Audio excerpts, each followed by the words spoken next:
Chapter 1: The Wedding of Thorns. The wedding was perfect on the outside. Soft lanterns flickered over a sea of red and gold.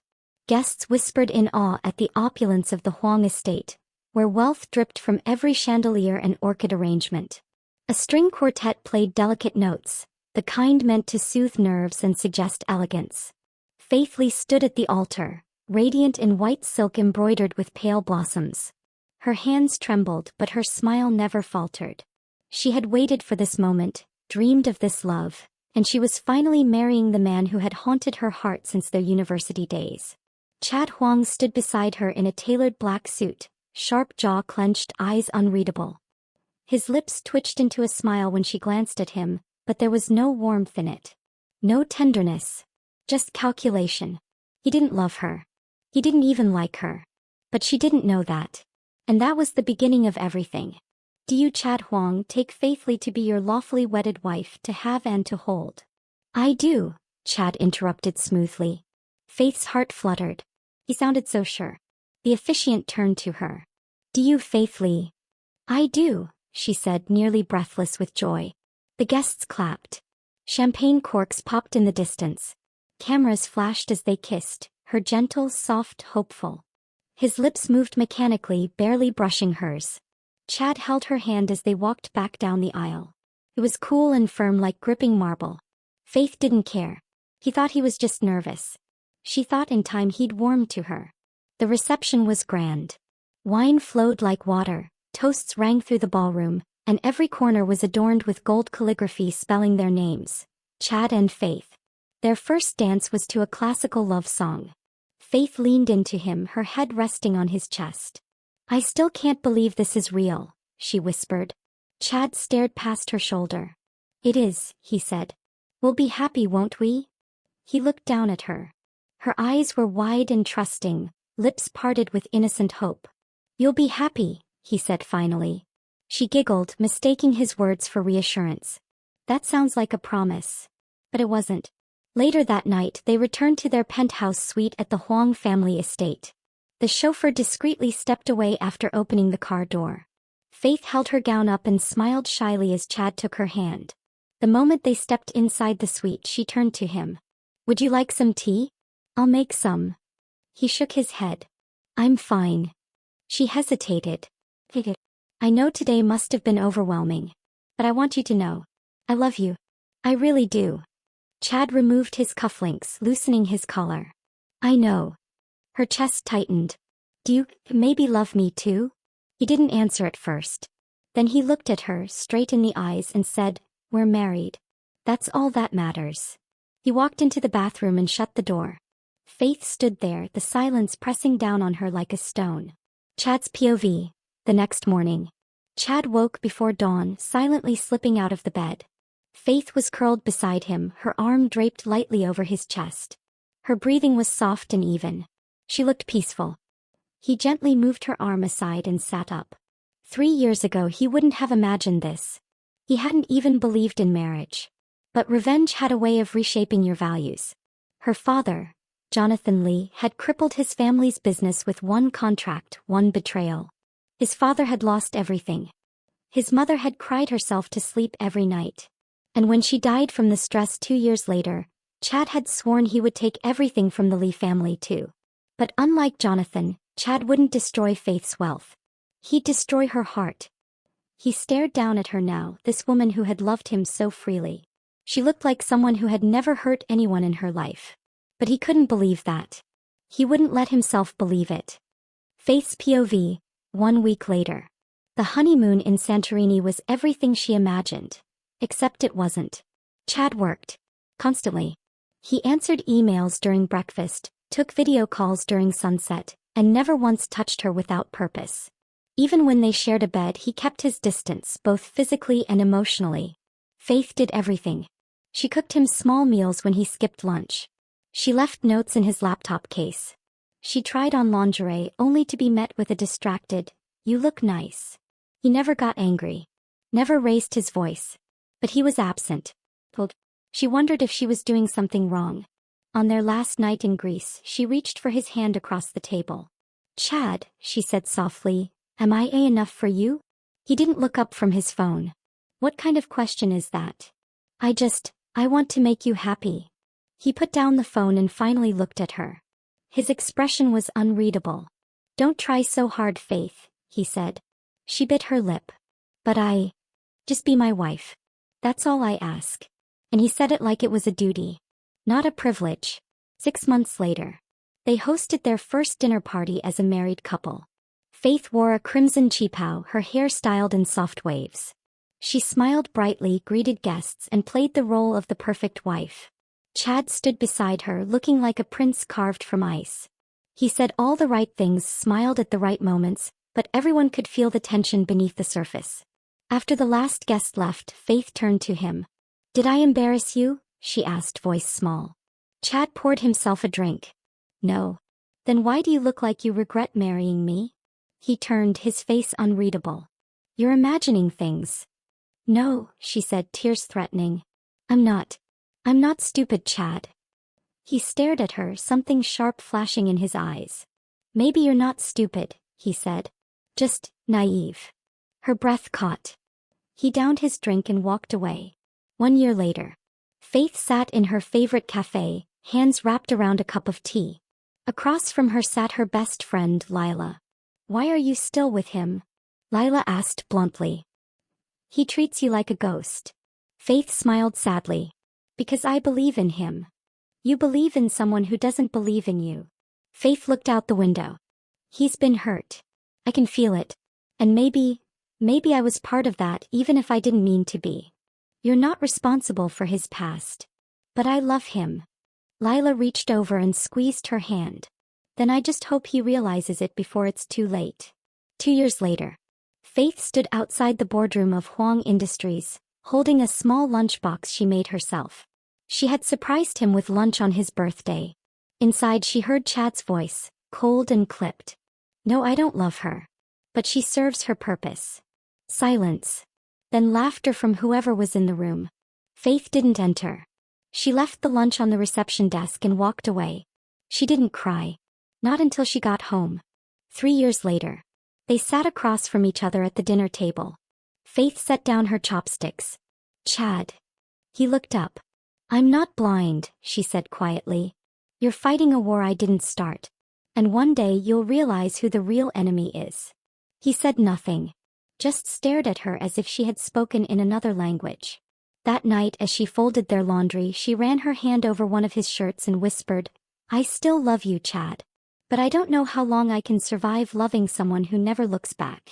She closed her eyes and held the fabric to her chest. Chapter 2, 3 years of winter. The 3rd year of their marriage arrived not with celebration but with silence. No candles. No flowers. No dinner reservations. Just an empty kitchen and a cold message from Chad's assistant. Mr. Huang will be traveling for business. He will return on the 12th. Their anniversary was on the 10th. Faith stared at the message for a long time. Then she placed her phone down gently, rose from the sofa and walked to the kitchen. She cooked a quiet dinner, grilled fish, steamed vegetables and miso soup, just enough for one. She lit a single candle and sat across an empty seat, smiling through the ache in her chest. He was used to it by now. Chad's POV, at a luxury hotel in Tokyo. The suite was polished and sterile, like most of the places Chad stayed during business trips. He sipped his whiskey, watching the city skyline from the window. 3 years. 3 years married to Faith Lee. The girl who had loved him so sincerely, so hopelessly, it should have been easy to despise her. But he didn't. Not anymore. He didn't know when the loathing started to melt, or when her absence began to feel heavier than her presence. Maybe it was the way she left notes in his suitcase when he traveled. Or how she cooked breakfast every time he stayed home. Or how she never once fought back, never accused him, never cried in front of him, even when he knew he deserved her anger. Chad closed his eyes. He'd built this cage for her. But somewhere along the way he'd stepped into it too. Faith's POV, back at the penthouse. She folded her divorce papers with trembling hands. They weren't signed yet. But they existed. That fact alone had taken her nearly 6 months to accept. She had spent 3 years believing she could warm his frozen heart. 3 years giving her everything to a man who never asked for it, and never returned it. He wasn't quitting. She was surviving. The tipping point hadn't been the forgotten anniversary, or the way Chad had looked through her like she was a ghost. It had been the quiet, numbing pain of watching her love become invisible. She didn't hate him. She just couldn't live like this anymore. 2 days later, Chad returns. Faith was watering her potted orchid when the door clicked open. She didn't turn around. Chad stepped into the foyer, suitcase in hand. He looked around. Everything was in place. Two in place. The scent of lavender lingered in the air, soft and distant. Faith didn't greet him. He walked to the living room and saw the divorce documents on the coffee table. His chest tightened. "Faith," he called. She turned slowly, calm and composed. "You saw them," she said. "Good." He stared at her. "Why?" Her smile was faint. "I think you know why." He stepped forward. "You're just giving up?" "I'm not giving up," she said softly. "I'm letting go." The confrontation. "For 3 years I waited," Faith said, voice trembling. "I waited for you to come home, not just in body but in heart. I waited for you to look at me the way I looked at you." Chad clenched his fists. "I never asked for that. But you accepted it," she said. "You let me love you knowing full well you had no intention of returning it. You married me for a reason, didn't you? One you never shared." He flinched. She stepped closer. "I don't know what my family did to you. I don't know who you lost. But I am not your enemy." Chad looked away. "I've already lost you, haven't I?" she whispered. "No," he said quickly. "You haven't." She stared at him, stunned. Then softer. "Then tell me, Chad. Tell me why you married me." The silence between them was loud. He couldn't say it. Not yet. Faith leaves. She packed lightly, just 2 suitcases and her art supplies. Chad watched her from the doorway. He didn't stop her. She waited for him to say something. Anything. But he said nothing. So she walked away. 2 weeks later, Chad's growing restlessness. The penthouse felt like a museum now. Too clean. Too quiet. Too empty. He opened a kitchen drawer and found one of her old post-it notes. "Drink water. Eat real food. You're not a machine. F." He stared at it for a long time. Later, in his office, he found another note behind a photo frame. "I hope one day you'll let yourself be loved. You deserve it." He finally understood what she meant. He hadn't been living. He'd been punishing her and himself for something she didn't do. And now he might have lost the only person who had ever truly loved him. Chad's POV, the turning point. He called his assistant. "Find out where Faith is staying." There was hesitation on the other end. "Sir?" She asked, not to be disturbed. "I don't care," Chad snapped. Then softer. "Please. I need to see her." Faith's new life. A simple apartment. Faith moved into a cozy 3rd-floor walk-up near an art district. She taught art therapy classes to children and painted in the mornings. The weight of grief was lighter here. But her heart still ached. She checked her phone every night. Nothing from Chad. Until one afternoon she found a delivery at her doorstep. A package containing her favorite painting brushes, a small bottle of jasmine tea extract and a note. "I remember now. You like these?" Her hands trembled. She didn't know whether to cry or scream. He remembered. That evening, as she closed up her small art studio, someone knocked at the glass door. She turned around. It was Chad. Soaked from the rain, holding a single red camellia, the same flower she'd painted dozens of times. He looked at her like a man who had finally woken up. "Faith," he said, voice raw. "I made a mistake." She stared at him, heart hammering in her chest. Too much had passed between them. But maybe, just maybe, there's still time. Chapter 3. The Wall Between Us. It had been exactly 17 days since Faith walked out of Chad's life. And now here he was, drenched in rain, standing in front of her tiny art studio with a red camellia in his hand. A flower she loved. A flower he'd never noticed in the 3 years they lived together. She didn't move. Just stared at him through the glass as though unsure if he was real. Finally she unlocked the door.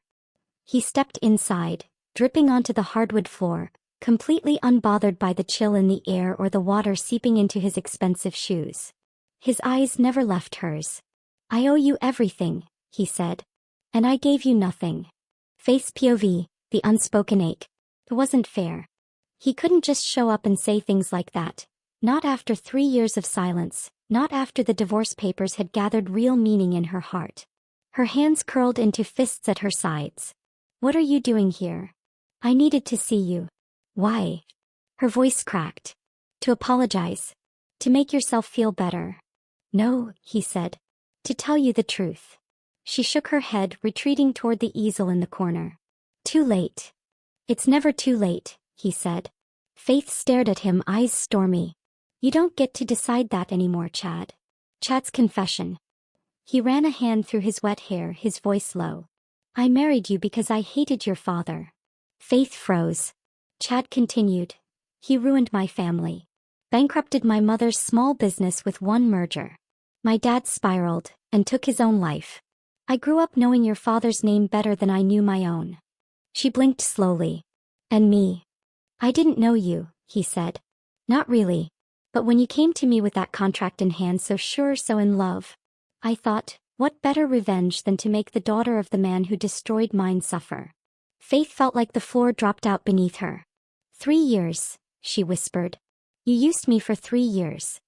No, Chad said, voice sharp with desperation. I thought I would. But you, God, Faith, you were never part of that plan. You were kind, Chad said. You cooked. You cleaned. You cared. You never raised your voice. Even when I was a bastard to you, you still smiled like I was worth something. He stepped closer. At first I hated you for it. I hated how good you were. But then, I started waiting for your good mornings. I kept the notes you left in my coat pocket. I bought coffee the way you liked it, even if I never gave it to you. You were the only warm thing in my life. Tears welled up in her eyes, but she refused to let them fall. It was easier to keep pushing you away than admit I didn't want to. Faith's dilemma. I gave you everything I had, she said, voice trembling. I told myself every day that one day you'd see me. Love me. And all this time I was your revenge. No, he said quickly. Not anymore. You became the reason I could breathe again. Silence stretched between them. Faith turned away, wrapping her arms around herself. I want to hate you, she whispered. I want to scream at you. But I can't. Because no matter what you did, I still love you. Chad stepped forward but didn't touch her. I know I don't deserve it. But I want to earn it. I want to try, if you'll let me. Time doesn't heal alone. Faith didn't say yes. But she didn't ask him to leave either. Chad returned the next day. And the next. Sometimes with food. Sometimes with nothing but silence and patience. He helped clean the studio. Sat in the back of her art classes, watching her with quiet reverence. When a child cried over a broken crayon, he knelt and fixed it with her tape trick. The same trick she'd once used on his snapped pen at home. He remembered. And he was trying. But every night, Faith returned to her small apartment alone. A letter unsent. One evening, Chad found a crumpled note in her trash bin while helping reorganize the studio. Read.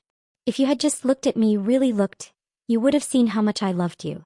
Maybe you didn't want to. He folded it carefully and placed it in his wallet. That night he stood outside her apartment again, not to beg but just to watch her window light up. He didn't want to barge in. He just wanted her to know he was there. Faith's journal entry. I don't know what hurts more. Those 3 years of silence or the way he looks at me now. Like I'm everything he never knew he wanted. I see regret in his eyes. I see pain. But do I see love? I want to believe it. But believing hurts. A test of change. 2 weeks later, Chad invited Faith to an art exhibition he sponsored for a children's hospital. She almost didn't go. But when she arrived, she found her paintings displayed on the main wall. Every one she'd ever painted over the years. Each carefully labeled, cleaned, and framed. How did you? She began. I kept them, Chad said. Even the ones you threw away. I couldn't let go of them. They reminded me of you. She stepped closer to a canvas, her Camellia series. You remembered, she murmured. I remember everything now, Chad said. And I don't want to forget. Not again.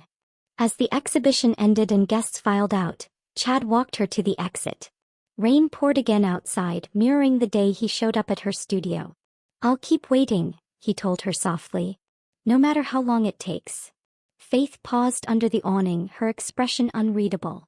I don't know if I can ever trust you again, Chad. I know, he said. But I'll prove it every day for the rest of my life. She stepped out into the rain. But this time she didn't walk away. She turned and looked at him, eyes soft, guarded but open. Then start with dinner. His breath caught. And he smiled. Chapter 4. Learning to Love Again. Dinner was quiet. Not tense. Not cold. Just quiet. Faith sat across from Chad at a small bistro tucked between the art district and the old harbor walk, where fairy lights blinked lazily above their heads and soft jazz floated from a nearby speaker. She stirred her tea while he watched her with careful eyes, like a man terrified to breathe too loudly. Felt like a first date, only heavier, sadder. She wore a simple cream dress, no makeup, hair tied in a soft bun. He hadn't seen her like this before, not this raw, not this calm. And maybe not this beautiful. The small cracks of openness. "Thank you," Chad said, breaking the silence. Faith glanced up. "For what?" "For coming. For not walking away." She offered a half smile. "I almost did." He nodded. "I know." Their food arrived, her grilled tofu bowl and his usual steak, though he barely touched it. "I've been seeing a therapist," he said suddenly. Faith blinked. "Really?" "I thought, if I'm going to be a better man, I need to face everything. Including the part of me that wanted revenge more than peace." There was no pride in his voice. Only honesty. And that moved her more than flowers ever could. A trip to the past. Later that week, Chad invited Faith to visit his mother's old cafe, a now boarded-up shop on the edge of the city's warehouse district. "I used to sit on that bench," he said, pointing to a rusted seat. "She'd bring me leftover pastries when the shop closed. We'd watch the trains together." Faith stood beside him, arms crossed as the wind pulled at her coat. "Why show me this?" she asked softly. "Because this is where everything began. My hate, my grief. And maybe, this is where I want something to begin again." He turned to her. "With you." Faith's POV tug-of-war. She didn't know how to handle this new Chad. He wasn't charming. He wasn't smooth. He didn't offer grand gestures. He offered awkward apologies. Long silences. Nervous laughter. He looked at her like she was the most important decision he'd ever made. It scared her more than the cold version of him ever had. Because this was real. And real could break her heart all over again. The first smile. They were painting one afternoon, while Chad was trying. He'd shown up at her studio again with canvases under his arm and a sheepish grin. "You said anyone can paint," he reminded her. "I also said some people shouldn't," she replied with a smirk. But when he finally finished a shaky, uneven camellia, she laughed. A real, chest-deep laugh that echoed off the studio walls. Chad blinked. "You smiled," he said, awestruck. "I did. God, I've missed that." Faith's smile faded, but warmth lingered in her eyes. So did fear.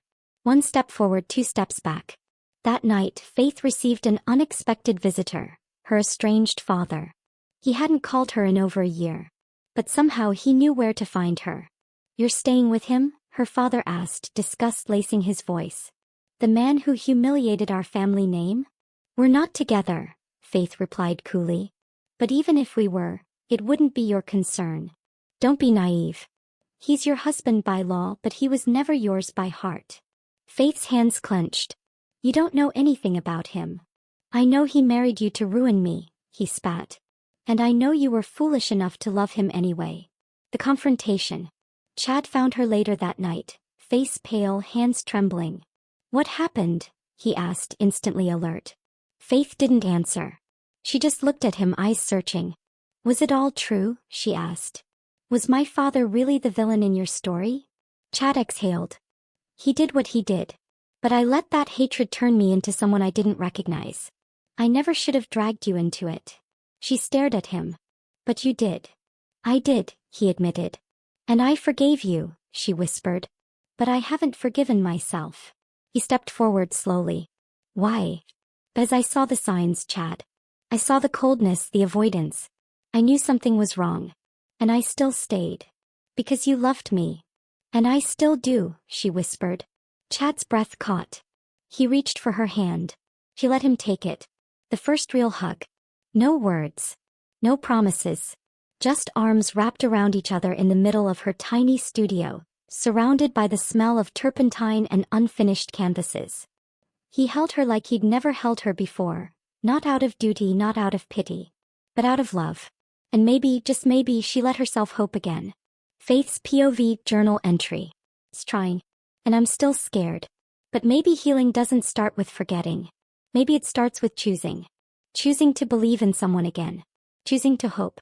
Choosing to love again, even if it hurts.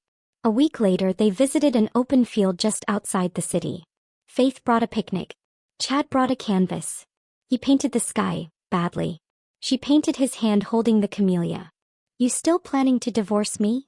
He asked quietly, eyes not leaving her brush. She paused. Maybe, she said. But not today. He looked at her. And this time her smile wasn't half-hearted. It was real. Chapter 5. When the past strikes back. It had been 3 months since Faith decided not to submit the divorce papers. They weren't back together. Not officially.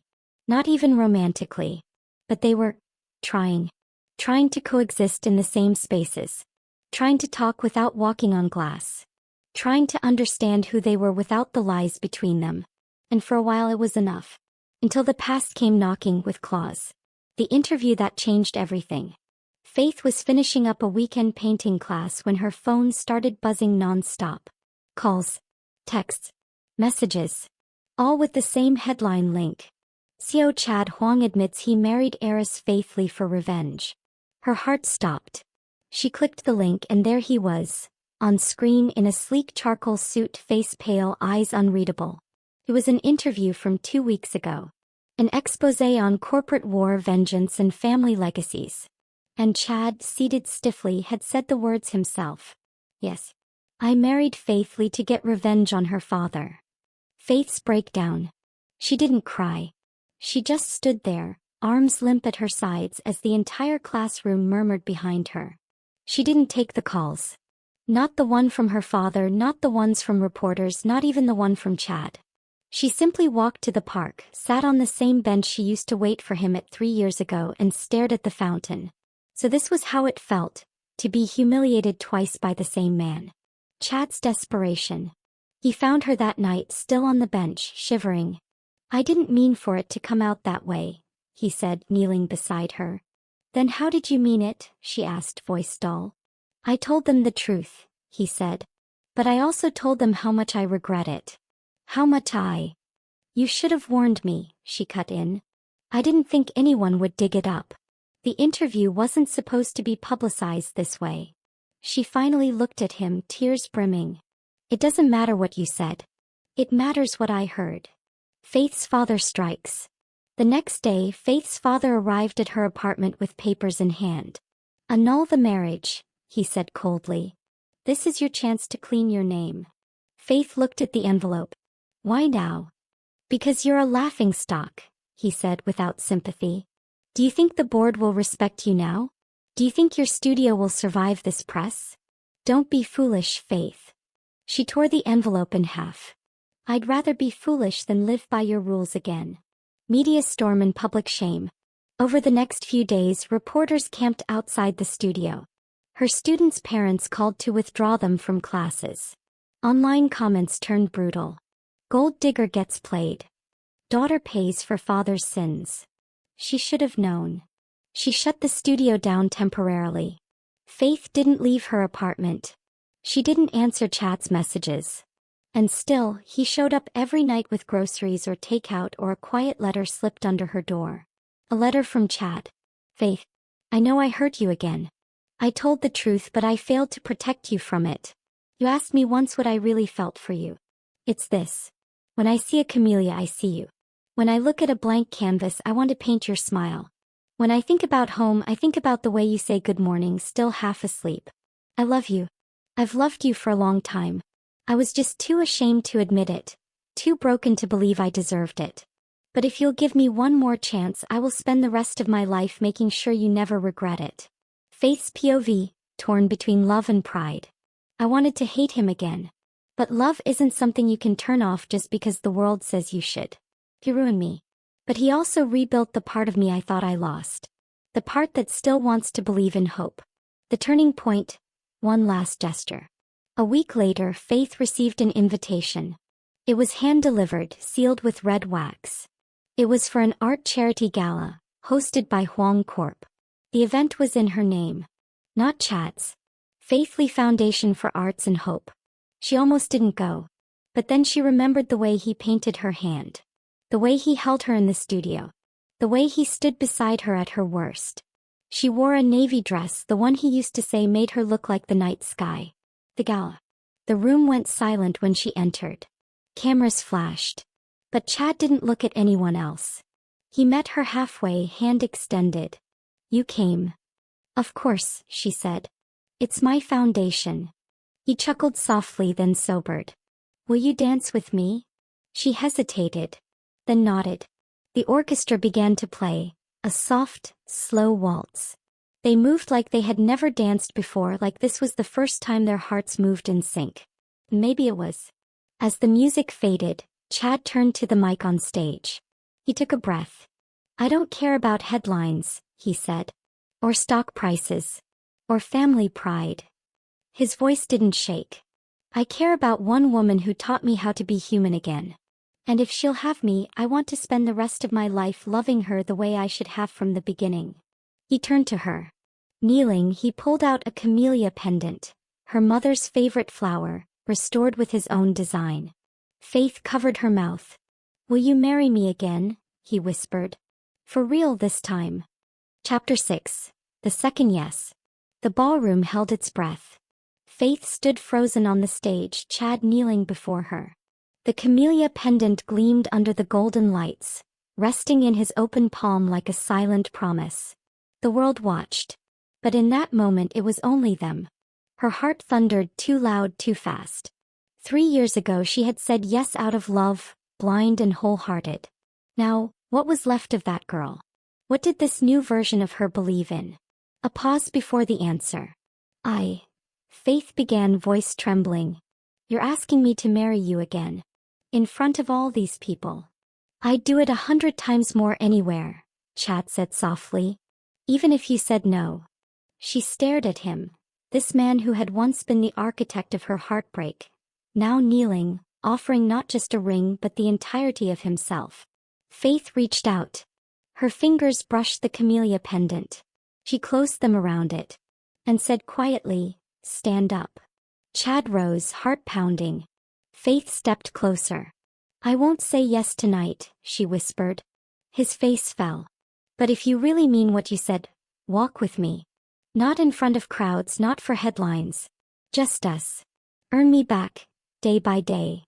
Chad didn't hesitate. "I will." A new kind of beginning. In the weeks that followed, Chad didn't push.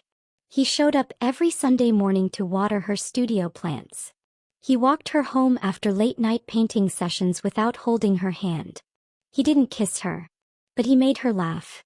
He told her his fears, his mother's long illness, the pressure of his surname, the years he let rage be his only fuel. He read her favorite poetry aloud when she had trouble sleeping. And one afternoon, when her hands trembled with a new project's pressure, he simply sat beside her and said, "It's okay to be unsure. But don't ever doubt that you matter more than a masterpiece." He cried then. And let him hold her. Faith's POV, hope carefully held. "I've watched him become someone new. Not for me. Not entirely. For himself. That's what makes this different now. He's not chasing forgiveness. He's becoming worthy of it." Trouble lurks in silence. But not everyone supported this fragile revival. Faith's father went public with accusations. "Do you really want to rebuild your reputation beside a man who used you?" he asked in an explosive interview. "My daughter was a pawn, and she's about to make the same mistake again." Faith refused to respond publicly. Privately, the words stung. Late one night, as she sat sketching beside her window, she asked, "Am I being foolish, Chad?" He looked up from the floor where he'd fallen asleep with a book half open on his chest. "For loving me again?" he asked. "Or for giving me a second chance? For thinking this could work?" Chad sat up slowly. "Faith, the only foolish thing would be pretending you don't deserve a real, burning, messy, healing love. I want to give that to you. Not perfect, never perfect, but true. The second kiss. Weeks passed. One rainy evening, Faith stood at her studio door, soaked from a sudden downpour. Chad appeared behind her, umbrella in hand, breathless. "You forgot this," he said, holding up her scarf. She reached for it but paused. Their fingers brushed. He looked at her, quiet, hesitant. And she closed the distance. Their lips met. Not like their first kiss on their wedding night, awkward and brief. Not like the second when she'd begged him to love her. This kiss was patient. Honest. Their first real kiss. Faith's journal entry, one step closer. "I kissed him. Not because I missed him. Not because I felt sorry. Because for the first time I saw the man he's becoming. And I wanted to know what it felt like to love him with both eyes open." Public stand. At a charity exhibition hosted by Faith's studio, Chad stood beside her for the first time as more than just her ex-husband. Not as a CEO. Not as a scandal. But as someone quietly, fiercely proud of her. When reporters asked if they were back together, Faith smiled and said, "No. Not yet." She reached for Chad's hand. "But I'm not letting go this time." The second yes. On a quiet Sunday morning, exactly 3 years from the day they first married, Chad invited Faith to a small lakeside cottage. No press. No guests. Just them. He cooked breakfast, badly. She laughed. They sat on the porch steps as the sun rose. "I never got to propose properly," Chad said, nervous. Faith raised a brow. "You mean without revenge in your heart?" "Exactly." He pulled out a small box, not flashy, not dramatic. Inside a simple gold band. No pendant. No diamonds. Just engraved words. "Let's begin again." Chad looked at her, breath caught in his throat. Faith smiled. And whispered, "Yes." Chapter 7. Where Love Grows. Faith and Chad didn't announce their second engagement. No press, no rings flaunted, no declarations online. Their love this time didn't need an audience. It only needed room to grow. And grow it did. In between quiet breakfasts, shared playlists, unspoken glances that said, "I'm still here." But like all fragile things in bloom, it was vulnerable to the winds of the past. A house full of light. They moved into a smaller home together, a renovated cottage near Faith's studio. Warm walls, creaky floorboards, and sunlit windows. "This house has character," Chad said the day they arrived, arms full of boxes. "It has leaks," Faith replied, laughing. "And charm." It was their first real home. Not a mansion cold with marble. Not a trophy residence. This one had mismatched tiles and a squeaky stair. And it felt like them. They built a life of little rituals. Coffee with cinnamon in the morning. The grocery runs that turned into arm-in-arm strolls. The weekend dinners with homemade noodles and clumsy teamwork. Faith taught Chad how to bake banana bread. Chad taught Faith how to drive stick. One night as they lay in bed, legs tangled under a too-warm blanket, Faith whispered, This is what I wanted 3 years ago." Chad turned to her, voice quiet. "I didn't know how to give it then. But I'll spend the rest of my life learning how." The storm before the peace. Just when life began to feel steady, an emergency rocked them. Chad's mother collapsed. Pancreatic cancer, late stage. Quiet. Aggressive. Faith held his hand during the diagnosis. He didn't say much. Just stared at the floor like he was 14 again, helpless and scared. For days he barely slept. Faith stayed with him in the hospital, folding blankets, bringing congee, never asking for anything in return. When his mother finally opened her eyes again, she said, "Is that Faith? The girl I saw at your wedding?" Faith smiled, gently adjusting the older woman's pillow. "Yes. I'm still around." Mrs. Huang looked at Chad, her voice faint. "She's the best thing that ever happened to you. Don't forget that again." A conflict of guilt. Later that night, back in the hospital hallway, Chad broke down. "I should have made peace with her sooner. I wasted so many years being cold to the only parent I had left." Faith touched his cheek, wiping a tear. "You can't undo the past. But you can love her now. Just like you're learning to love me, now. I don't deserve either of you. No one earns love, Chad. We just fight to protect it once we have it." Faith's doubts surface. After days of playing the strong one, Faith finally cracked. She visited her studio to prepare for her next gallery exhibit, only to find an anonymous letter slipped under her door. He's using you again. People don't change. You're just the convenient woman this time. He stared at it for a long time. That night she didn't mention it to Chad. But as he fell asleep with his head on her lap, she whispered to the silence, "Please, don't prove them right." A conversation with her father. Faith visited her father one final time. He didn't welcome her with warmth. But he wasn't cruel either. "You seem happier," he observed, sipping tea. "I am. With him. With myself. He's just the person beside me while I find out who that is." Her father sighed. "I never taught you how to love yourself, did I?" "No," Faith said. "But I'm learning. And I think Chad is learning too. You're both broken. We're healing." An honest fight. 2 weeks later, Chad made a mistake. He turned down a joint interview about their foundation without consulting Faith. "It was supposed to be our decision," she said, standing across from him in the kitchen. "I was trying to protect you from more media chaos," Chad explained. "I'm not fragile," she snapped. "You don't get to silence me to protect me. That's not love. That's fear." Chad looked gutted. "You're right," he said. "I was afraid. Not of the press. Of failing you again." Her anger softened, but she didn't fold. "Then stop deciding for me. If we're doing this together, then trust me." He pulled her into his arms, breathing against her hair. "I will." Faith's POV. A new kind of strength. "We still argue. We're still learning what hurts and what heals. But this time when we fall apart, we don't walk away. We reach for each other. That's what makes it different." The Garden of Camellias. In the backyard of their little home, they planted a row of camellia bushes. Pink, white, and red, Faith's mother's favorite colors.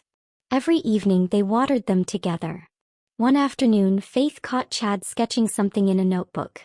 It was a ring design, delicate vines around a camellia bloom. "This time," he said, "I want to make the symbol myself." Faith smiled. "You already have." A shared dream. They sat by the window one night, curled up under a single blanket.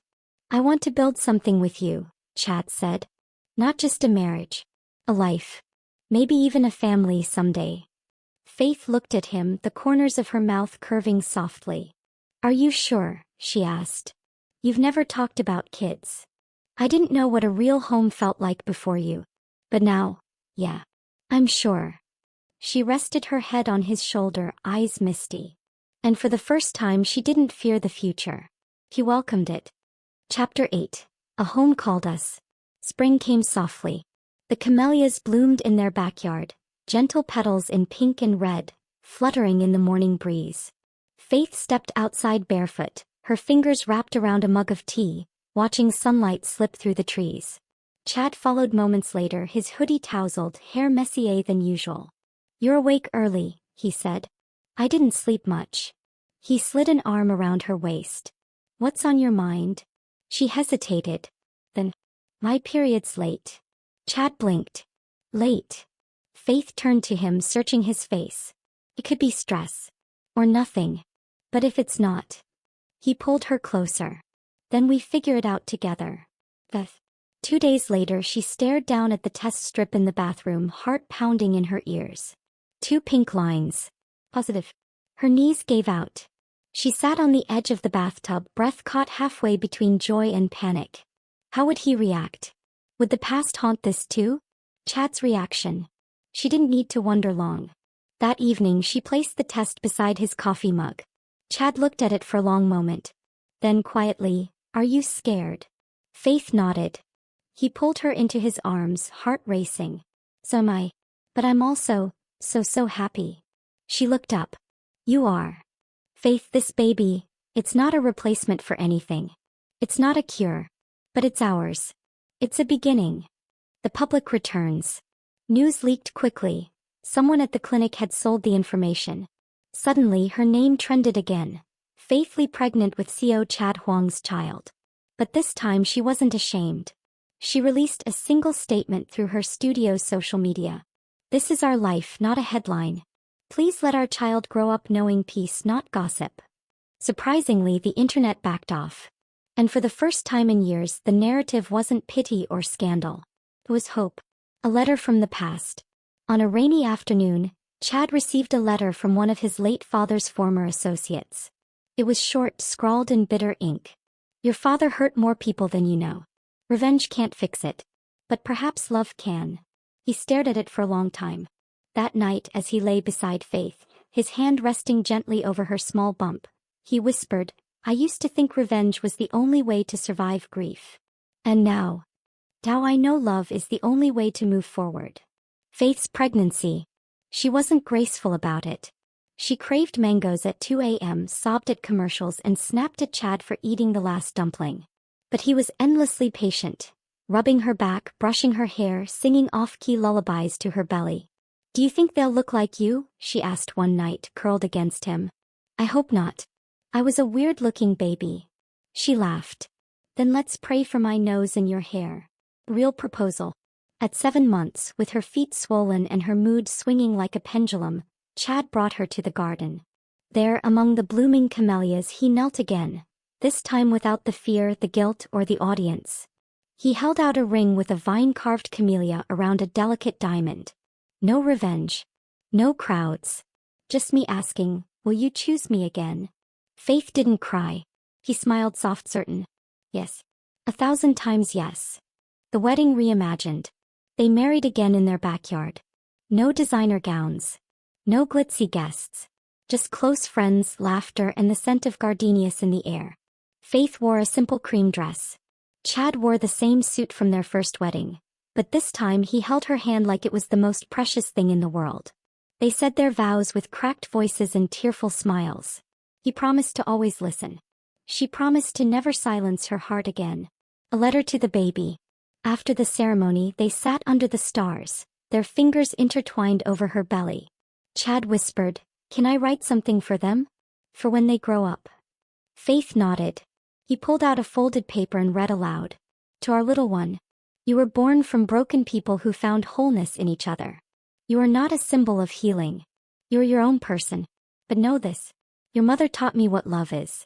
And because of her, I get to be a father who leads with heart, not pride. We already love you more than we ever knew was possible. Faith's eyes glistened. They're going to love that. A home called us. Months later, a baby girl was born. They named her Camellia. Chad cried when he first held her, his past and future converging in his arms. Faith, exhausted and glowing, whispered, We're a family now. No, Chad corrected, kissing her forehead. We've always been a family. We just had to find our way back to it. Their home wasn't grand. It had peeling paint, chipped mugs, and toys already littering the floor. But it was filled with laughter, forgiveness, morning cuddles, and late-night singing. And most of all, it was filled with love. Love that wasn't perfect. But love that stayed. Love that healed. Love that finally got it right. Epilogue. Years later. Sunlight spilled through the window of a small but cozy family room. The sound of laughter filled the air, punctuated by the soft thud of tiny feet on wooden floors. Faith watched from the kitchen doorway, smiling as Camellia, now 4 years old, chased after Chad, who was pretending to be a monster. The little girl's giggles were infectious, her curls bouncing wildly as she ran. Chad caught her and spun her around, his eyes shining with joy and something deeper, gratitude for the second chance they had both been given. Faith crossed the room and leaned into Chad's side. We made it, she said softly. He wrapped an arm around her and kissed her temple. As we chose love. Every day. Camellia reached up, tugging on Chad's shirt. Daddy, read me the story again. He laughed and scooped her up. Of course, princess. As he settled onto the couch with Camellia on his lap, Faith's eyes filled with tears, not of sadness but of quiet triumph. Their story hadn't been easy. It had been full of mistakes, pain, and doubt. But it had ended here, in this imperfect, beautiful home built on forgiveness, trust, and a love that refused to give up. And for Faith and Chad, that was everything.